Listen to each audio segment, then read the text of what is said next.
You think you saw everything that happened on Monday Night Raw? Think again. While millions watched the chaos unfold on their screens, what WWE conveniently edited out tells a completely different story. And honestly, it's absolutely infuriating that they thought they could hide this from us. The bodycam footage that just leaked online shows something WWE has been desperately trying to bury, and when you see what really went down backstage, you'll understand why they've been scrambling to control the narrative. This isn't just another worked shoot or storyline drama. This is raw, unfiltered reality that exposes exactly how far things went off the rails last Monday night. So buckle up, because what I'm about to show you will change how you view this entire situation. And if you're not absolutely livid by the end of this video, then you haven't been paying attention. What WWE showed us versus what really happened. Let's start with what we saw on television. The 17th of November episode of Raw featured what appeared to be a heated confrontation between superstars that spilled into the backstage area.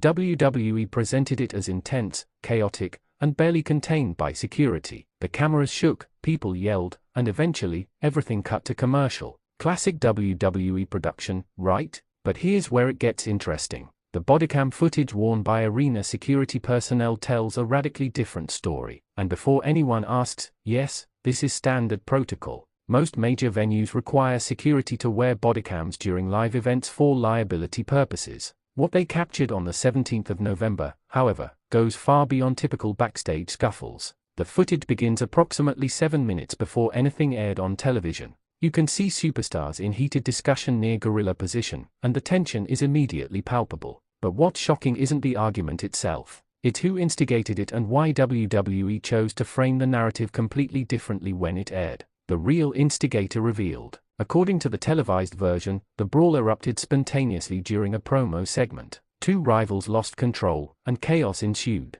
Simple story, except the bodycam shows someone else entirely throwing the first punch, and it wasn't even close to the ring. This person, who WWE has since protected by keeping them completely out of the storyline, started everything by blindsiding another superstar near catering. Now here's a question for you: who do you think actually started the real fight? Drop your guess in the comments because I guarantee most of you are going to get this wrong. The bodycam shows this individual pacing backstage for nearly 3 minutes, clearly agitated, before approaching the victim and immediately escalating to physical contact. Within seconds, 5 other superstars rushed in, and what should have been a quick separation turned into an all-out melee involving at least 15 people including referees, producers, and other talent. What the cameras captured that WWE cut. The most disturbing part of this footage isn't the violence itself. It's the complete breakdown of professional conduct and the apparent inability of anyone to control the situation. For nearly 4 minutes, you can hear producers screaming conflicting instructions, security struggling to separate people who clearly weren't following script anymore, and the genuine panic in voices as they realized this had gone completely sideways. One voice, presumably a high-level producer, can be heard yelling something that should concern every wrestling fan: "We can't air this. Get the feeds down now."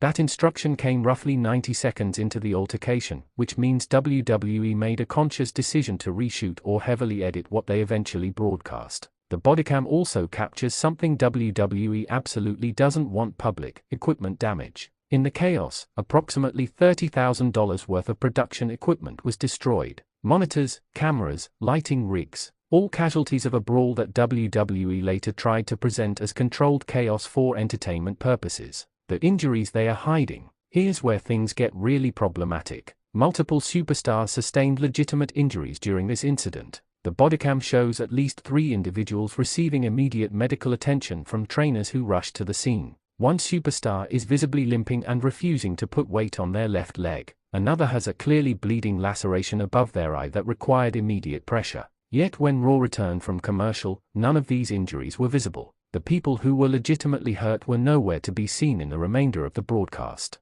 WWE simply pretended they didn't exist and reshuffled their entire show on the fly. What's your take on WWE hiding real injuries from viewers? Should they be transparent about when talent gets legitimately hurt, even in unplanned situations? Let me know in the comments. The cover-up begins. Within hours of Raw going off the air, WWE's PR machine kicked into overdrive. Official statements characterized everything as a passionate disagreement between competitors that briefly got out of hand. They praised their security team for maintaining order and insisted no one was seriously injured. The bodycam footage proves this was categorically false. The incident was neither brief nor under control, and people were absolutely hurt. More damning, the footage shows a member of WWE's management team explicitly instructing security to delete any footage they captured. "I need those files erased before you leave tonight," a voice clearly states on the recording. Company policy: all internal incidents stay internal. Fortunately for us, not everyone followed those instructions. The footage leaked to wrestling journalists within 48 hours, and while WWE has issued multiple copyright strikes trying to suppress it, the cat is already out of the bag. Why this matters beyond the drama? Look, we all know wrestling involves predetermined outcomes and storylines.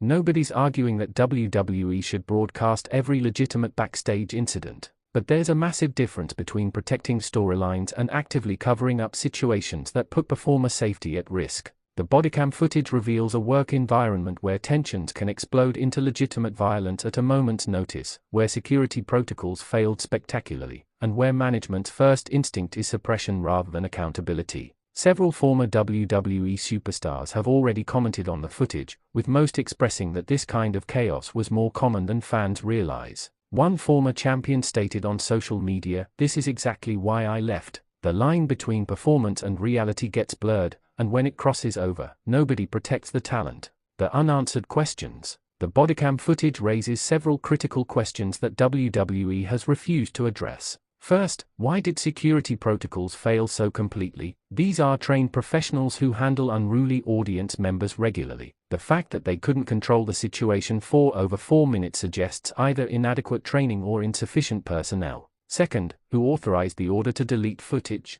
That's potentially illegal depending on jurisdiction and venue regulations. If arena security footage is considered evidence of a workplace incident, deliberately destroying it could constitute obstruction. Third, and most importantly, what consequences have the individuals involved actually faced? WWE's public statements have been deliberately vague, refusing to confirm whether anyone was disciplined, suspended, or released. Here's another question for the comments: should wrestling promotions be legally required to report legitimate backstage altercations to athletic commissions? Wrestling may be predetermined, but these are still licensed performers working in a regulated environment. The industry implications. This incident doesn't exist in a vacuum. Wrestling has a long, complicated history with backstage violence and the culture that enables it. From legendary shoot fights to modern controversies, the industry has struggled to draw clear boundaries between maintaining character intensity and preventing genuine harm. The bodycam footage represents perhaps the most transparent look at this problem we've ever received.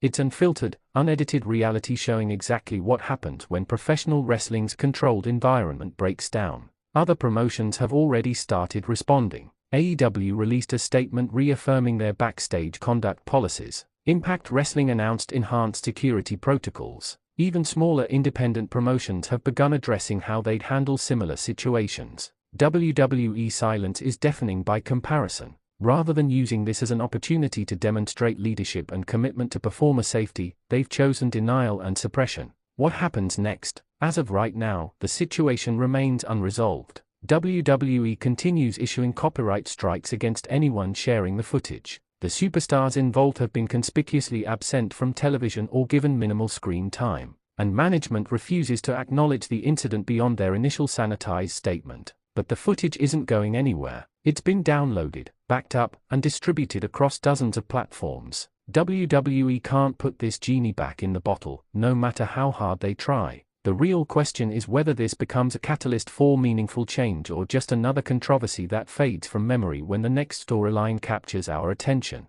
The bottom line: the unseen bodycam footage from November 17th's Raw Brawl exposes uncomfortable truths about professional wrestling's backstage culture, WWE's crisis management instincts, and the gap between what companies present publicly versus what actually happens behind the scenes. We deserve better than cover-ups and corporate spin. The performers deserve safer working conditions and accountability when things go wrong. So what's your verdict? Is WWE right to keep this internal, or should they face consequences for suppressing evidence of a dangerous workplace incident? And which superstar do you think will address this first on social media? Drop your